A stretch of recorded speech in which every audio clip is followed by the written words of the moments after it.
Hi, Clark County. It's Brett Simpson here, and I'm running for county auditor because election integrity matters. In today's episode of The Biggest Lie, we once again visit Auditor Greg Kimsey's public statement on Facebook that, in a single paragraph, sums up his entire political platform.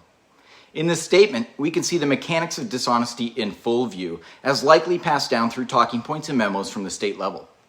We'll always provide you a copy of his statement in its entirety, so nothing in this series can be taken out of context. Let's begin. Sentence number 5, Kimsey says, quote, "Also, the Secretary of State conducts a review of election-related policies, procedures, and practices at each county at least once every 5 years." Now, there are several things to unpack with this statement. Let's start with the obvious. Every 5 years? So not even after every presidential election cycle.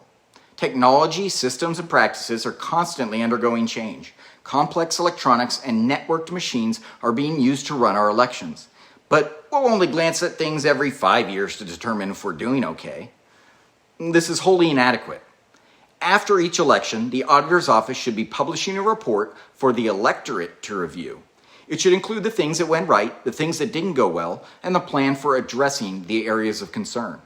That's the transparent and honest way to reassure the public that everything is being done to protect their most important control over government, their vote. This statement by Kimsey is also disconnected from his statements and interactions with the Clark County election integrity team. The Auditor's Office routinely refers to the requirements set forth by laws and the Secretary of State's office.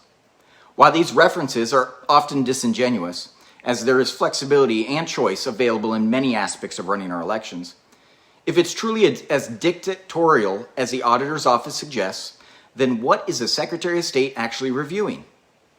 At best, according to the Auditor's Office statements, they are reviewing compliance with the dictates, policies, procedures, and practices.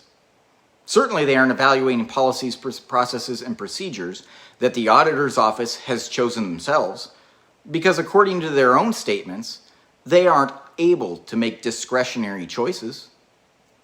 The truth is, the review conducted by the Secretary of State office every 5 years is at best them reassuring the Auditor's Office is running elections according to the dictates of the state centralized power. And at worst, this is simply more security theater, meant to placate and reassure people who are looking very generally at how our elections are run. Let's take a look at our own current Secretary of State, hyper-partisan Democrat Steve Hobbs. He has not actually been elected to the position, but once again appointed to the seat by Governor Jay Inslee, who is now completing his 920th day as the absolute supreme safeguard of Washington, under emergency order and outside any check and balance from the legislative or judicial branches of government. Hobbs is running as an incumbent, even though he's never been elected to the position vacated by Secretary of State Kim Wyman. Of course, you remember Kim. She has now been promoted to the top bureaucratic position as the head of Cybersecurity and Infrastructure Security Agency in the Biden administration to work on election security, national election security. Her reward for leading a state's elections that are considered compromised at best by every leading election integrity professional in the country. Watch how Hobbs and Wyman work together to whitewash the bombshell story of malfunctioning Albert sensors in Ferry County, Washington, both suggesting that it was no more than an misinformation campaign.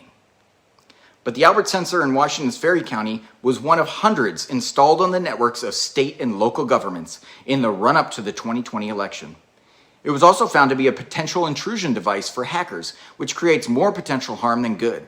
And while voting equipment is allegedly not connected to the internet, hackers utilizing the Albert sensor could still wreak havoc on an election by breaking into a county's network.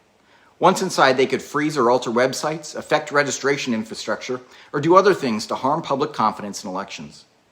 It's happened before. For example, in October 2020, just before the general election, a ransomware attack on Hall County, Georgia, temporarily took down election-related systems, including a voter signature database. But our unelected Secretary of State, Steve Hobbs, along with his mentor and Biden shill, Kim Wyman, demand that there's nothing more to see here. Move along now. Now, how exactly do you feel about someone about some perceived oversight of Greg Kimsey's Auditor's Office by his handlers Steve Hobbs and Kim Wyman.